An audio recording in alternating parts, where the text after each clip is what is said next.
తాకట్లో ఉన్న మీ బంగారాన్ని విడిపించి ఆ రోజు ఆన్లైన్ రేటుకి కొంటాం. Sharma gold company. నమస్కారం, మీరు చూస్తున్న సుమన్ టీవీ. నేను మీ కీర్తి. ఈ సంవత్సరంలో ఆదివారం పుష్యమి నక్షత్రం, అందులో వైశాఖ మాసంలో చాలా అరుదుగా వచ్చే రోజంట. అందులోని చాలా విశిష్టమైన రోజంట. చాలా ప్రత్యేకతలు ఈ ఒక్క రోజుకే ఉన్నాయి.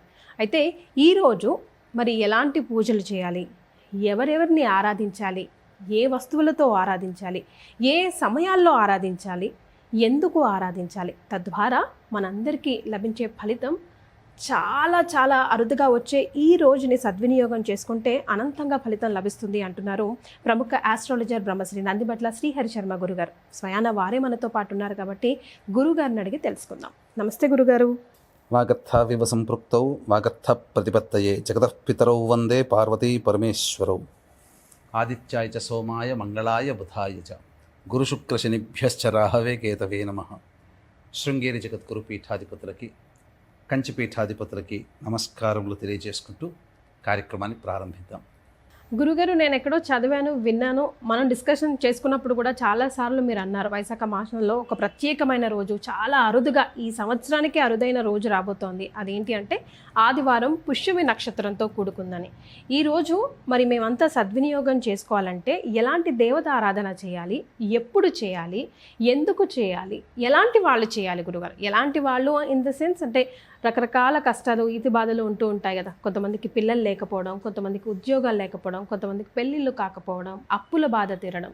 సో ప్రత్యేకంగా వీరికైతే ఈరోజు చాలా ఉపయోగపడుతుంది, ఖచ్చితంగా మీరు ఈ రోజుని సద్వినియోగం చేసుకోవాల్సిందే అన్నట్టుగా ఉందంటారా? తప్పకుండానమ్మా. అసలు ఈ వైశాఖ మాసం యొక్క విశిష్టత ఏంటంటే ఒక్కొక్క మాసం ఒక్కొక్క దేవతని ఆరాధన చేయమంటే ఈ వైశాఖ మాసము ముఖ్యముగా విష్ణువుని, లలిత అమ్మవారిని ఆరాధన చేయమని మనకు శాస్త్రం చెప్పబడి ఉంది.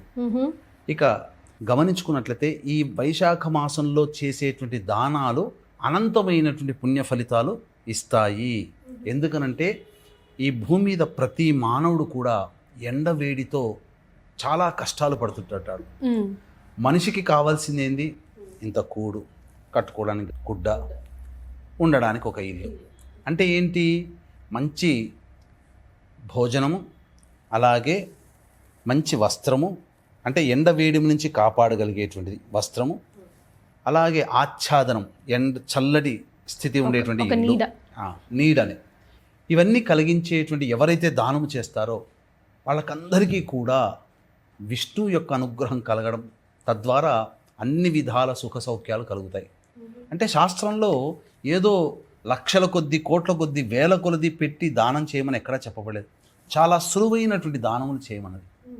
ఏం చేయాలి? చలివేంద్రములు మనం పెట్టుకోవాలి, అలాగే కంబళి దానం చేయమన్నది, అలాగే తాటి ఆకుతో చేసినటువంటి చాపని దానం చేయమన్నది. ఇది వైశాఖ మాసంలో చెప్పబడినటువంటిది. అయితే ఈ వైశాఖ మాసంలోనే మహానుభావులు ఎంతోమంది పుట్టారు. ఈ వైశాఖ మాసంలోనే మనకు నృసింహ జయంతి వస్తుంది, అక్షయ తృతీయ, అలాగే పరమాచార్యుడైనటువంటి ఆదిశంకర భగవత్పాదుల వారు, రామానుజాచార్యుల వారి జన్మ, గొప్ప గొప్ప సంఘానికి, ఈ యొక్క సమాజానికి మేలు చేసినటువంటి వాళ్ళందరూ కూడా ఈ వైశాఖ మాసంలో జన్మించినటువంటి వాళ్ళే. అయితే ఈ వైశాఖ మాసం, ఈ 2025 సంవత్సరంలో వచ్చే వైశాఖ మాసంలో అత్యంత శుభమైనటువంటి పుణ్యమైనటువంటి రోజు, అత్యంత అరుదుగా వచ్చేటువంటిది. నాకు తెలిసి ఈ సంవత్సరం అత్యంత అరుదుగా వైశాఖ మాసంలో వచ్చే గొప్పదైనటువంటి రోజు రేపు వచ్చేటువంటి రోజమ్మ, ఆదివారం గురుగారు. ఆదివారము మరియు పుష్యమి నక్షత్రము, విశేషంగా సప్తమి తిథి, భాను సప్తమి అని అంటారు.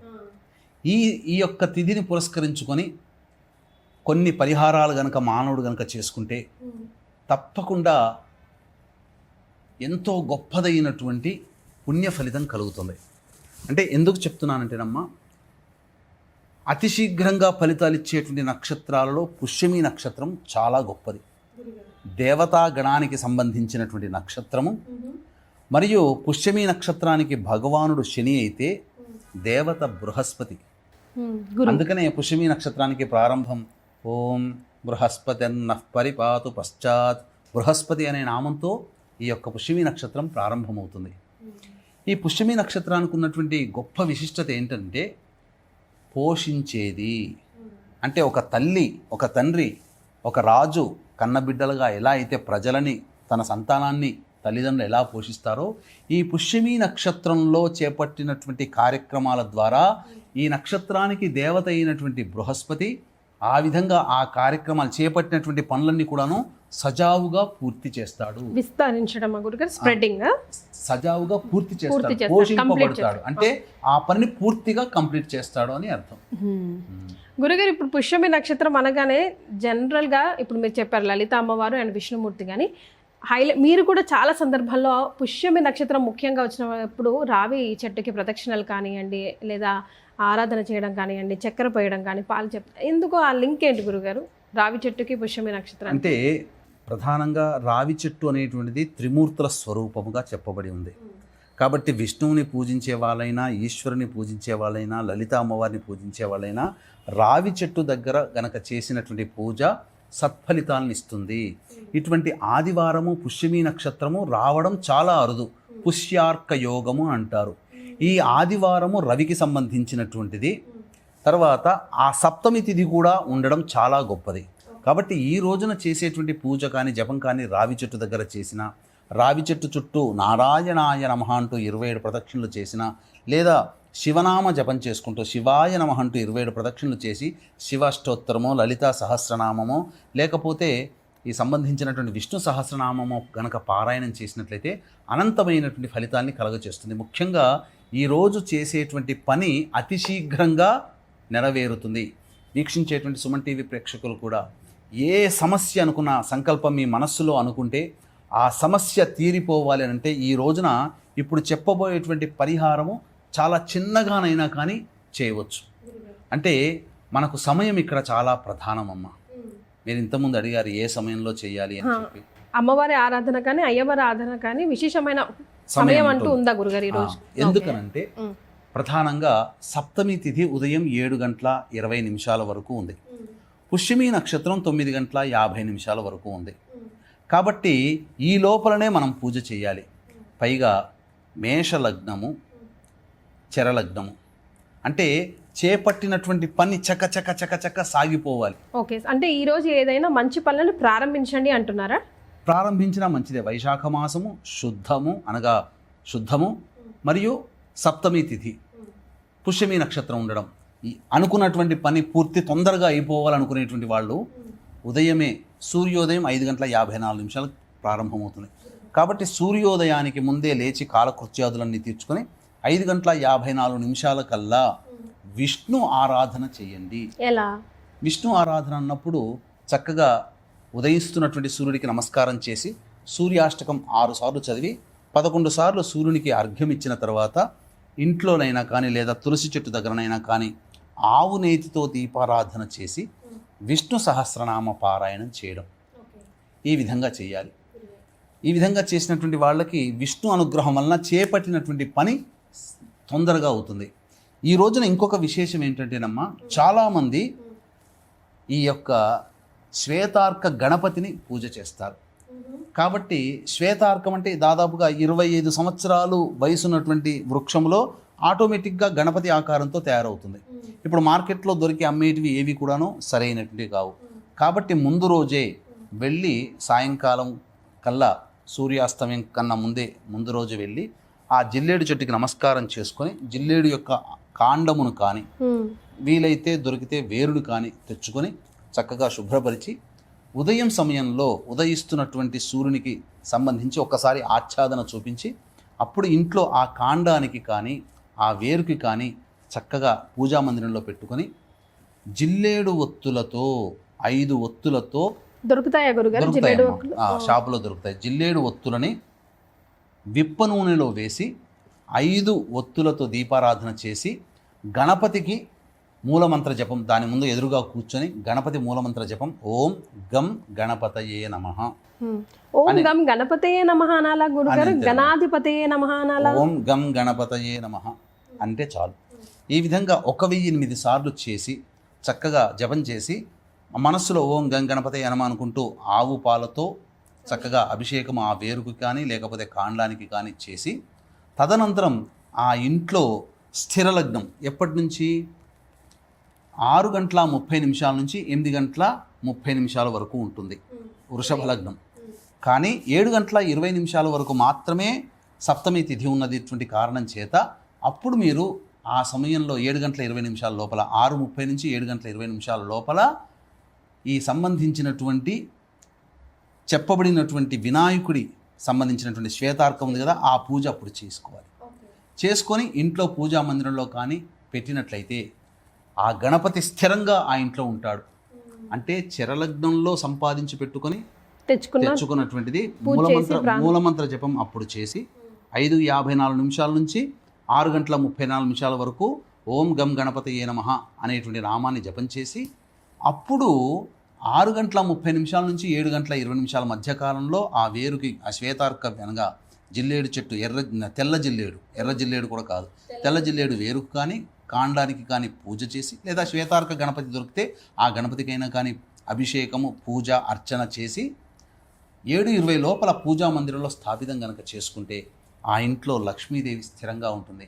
ఇక ఆ రోజు నుంచి ఆ మానవుడు చేపట్టినటువంటి పనులకి ఎటువంటి ఆటంకాలు ఉండవు. ముఖ్యంగా ఇటువంటి ఆదివారము అమావాస్య సరే ఇవన్నీ మాకు దొరకవండి, సాధారణంగా మేము చేసుకునేటుంటాం పూజ చేసుకుంటాం అనేటువంటి వాళ్ళు కూడాను ఏ విధంగా పూజ చేయొచ్చు? ఈ రోజున లలిత అమ్మవారిని పూజ చేయొచ్చు. ఏ విధంగా పూజ చేయాలి? అలాగే చెప్తానమ్మా. లలిత అమ్మవారిని అలాగే ఈ సంబంధించినటువంటి ఈశ్వరుని కూడా ఆరాధన చేయొచ్చు.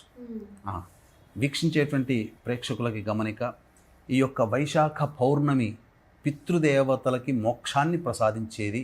మోక్షాన్ని పొందని ఆత్మలు మీ కుటుంబంలో అంటే ఉన్నాయనుకోండి, ఎలా గుర్తుపెట్టుకోవాలి? తండ్రి వైపు 6 తరాలు లేదా భర్త వైపు 6 తరాలు, తల్లి వైపు 3 తరాలు లేదా భార్య వైపు 3 తరాల్లో దుర్మరణాలు అంటే road accident, fire accident, suicide attempt, నదిలో బావిలో పడి చనిపోవడం, ఇంట్లోంచి వెళ్ళిపోవడం, లివర్ ఫెయిల్యూర్, కిడ్నీ ఫెయిల్యూర్, క్యాన్సర్తో చనిపోవడం, 60 సంవత్సరాల లోపల కుటుంబ సభ్యులు ఏ విధంగా మరణించినా, అసలు కుటుంబంలో పిండ ప్రదానాలు చేయకపోయినా, వీటి వల్ల కుటుంబంలో స్త్రీ శాపము, గురు శాపము, పితృశాపము, దైవశాపము, సర్పశాపాలు అనేటువంటివి కలుగుతాయి. దీని ప్రభావం వల్ల కుటుంబంలో వ్యక్తులకి వివాహాలు కాకపోవడం, దాంపత్యం సరిగ్గా ఉండకపోవడం, సంతానం కలగకపోవడం, ఒకప్పుడు గొప్పగా బతికి పూర్తిగా నష్టపోతారు. జీవితంలో అన్నీ నష్టపోతుంటుంటారు. ప్రతిదీ కూడా సమస్యగా ఉంటుంది. కాబట్టి ఇటువంటివి మీ కుటుంబంలో మీ లక్షణాలు ఉన్నాయంటే, ముఖ్యంగా పిల్లలు జూదము లాంటి సమస్యలతో బాధపడుతుంటారు. అంటే బెట్టింగ్ వ్యాపారాల్లో మునిగిపోతుంటుంటారు. డబ్బుని అనేక కారణాలుగా నష్టపోతుంటారు.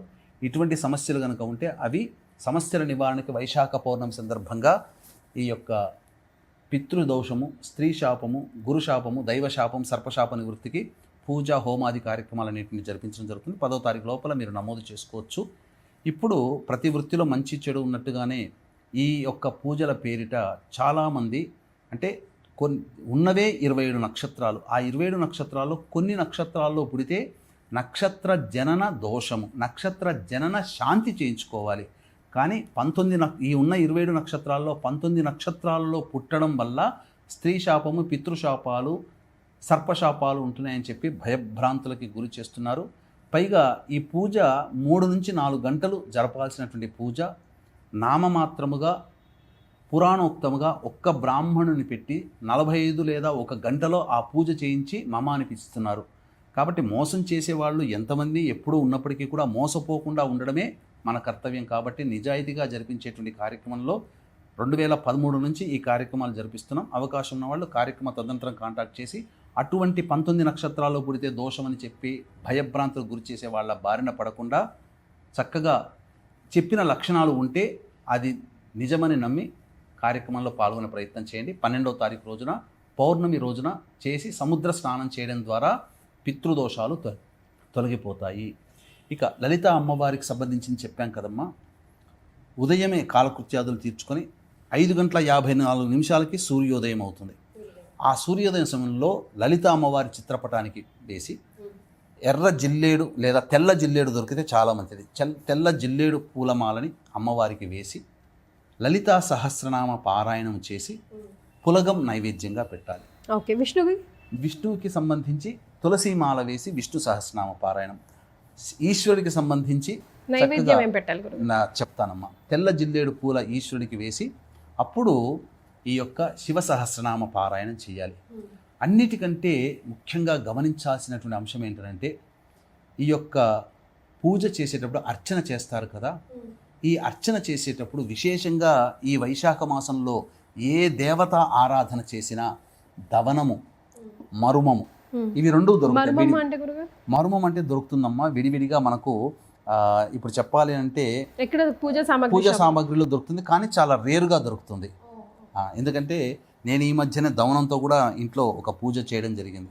దవనము విశేషము, అలాగే మరుమము కూడా విశేషం. ఈ రెండు ఆకులతో గనక పూజ చేస్తే చాలా దేవతలు అతి శీఘ్రంగా ఫలితాలు ఇస్తారట. ఈ వైశాఖ మాసంలోనే చేయాలి. ఈ విధంగా చేసినట్లయితే తప్పకుండా మంచి జరుగుతుంది. ఉద్యోగం రాని వాళ్ళు ఈశ్వరుడికి అభిషేకం జరిపించి తెల్ల జిల్లేడు పూలతో అర్చన చేస్తే, లేదా ఎర్ర జిల్లేడు పూలతో విష్ణువునికి అర్చన చేస్తే అతి శీఘ్రంగా దొరుకుతుంది ఉద్యోగం. వివాహం కానటువంటి అబ్బాయిలకి అమ్మాయిలు ఈ యొక్క చక్కెర కలిపినటువంటి నీటితో ఈశ్వరుడికి అభిషేకం జరిపించి గన్నేరు పూలు లేదా మల్లెపూలతో అర్చన చేస్తే అతి శీఘ్రంగా వివాహం జరుగుతుంది. ఉద్యోగం కోసమైతే చెరుకు రసంతో అభిషేకం చేస్తే చాలా విశేషం. ఇక దాంపత్య సమస్యలు ఇవన్నీ తొలగిపోవాలన్నా ఈశ్వరుడికి ఈ ఆదివారము పుష్యమి నక్షత్రం రోజున చక్కగా మామిడి పండ్ల రసముతో అభిషేకం జరిపితే తప్పకుండా మంచి జరుగుతుంది. మామిడి చెట్టు కింద కూడా ఈశ్వరుని ఆరాధన చేస్తే అటువంటి ఈశ్వరుని ఆరాధన చేసినటువంటి అమ్మాయికి పరమేశ్వరుడంతటి వాడు భర్తగా లభిస్తాడు. ఎందుకంటే సాక్షాత్తు మీనాక్షి అమ్మవారు కానీ అమ్మవారు సాక్షాత్తు ఆ విధంగా మామిడి చెట్టు కింద ఈశ్వరుని ఆరాధన చేసే పొందింది. కాబట్టి మనం ఏ కోరికైనా అతి శీఘ్రంగా నెరవేరాలి అంటే ఇప్పుడు చెప్పబడినటువంటి విధానంతో కనుక చేసుకుంటే మంచిది. మళ్ళీ ఒకసారి సమయం తెలియజేస్తున్నాను.